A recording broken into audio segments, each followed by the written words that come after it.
आग नाही एकदा आम्ही एक अग्निशमन विभागाचा एक नियमित कार्यक्रम म्हणून आम्हाला एक मॉक ड्रिल घ्यायची होती। आयुक्तांच्या मार्गदर्शनाखाली अतिरिक्त आयुक्त, हेडक्वार्टर, उपायुक्त यांच्या मार्गदर्शनाखाली आम्ही हा कार्यक्रम आखला आणि ती मॉक ड्रिल आम्ही सक्सेस केली। मॉक ड्रिल मध्ये आम्हाला ही बिल्डिंग पूर्णतः खाली करायची होती सुरक्षितरित्या, आणि आम्ही किती मिनिटात खाली करतो याचा आमचा टार्गेट होता। तर ती आम्ही म्हणजे आमचा जास्तीत जास्त 5 मिनिटाचा टार्गेट होता, पण 7 मिनिटं लागली आम्हाला आणि 7 मिनिटात आम्ही सुरक्षित लोकांना बाहेर काढले। अग्निशमन विभागाकडनं मॉक ड्रिल घेणं ही अतिशय नियमित प्रक्रिया आहे।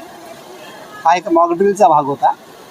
त्यामध्ये कुणालाही प्रोत्साहन न देता खरोखरच उद्या दुर्घटना घडली की कशी कंट्रोल करायची या बाबतीतल्या नियोजन आम्ही केलं आणि याच्यातून जे काही त्रुटी समोर येतील त्याच्यावर आम्ही काम करतो।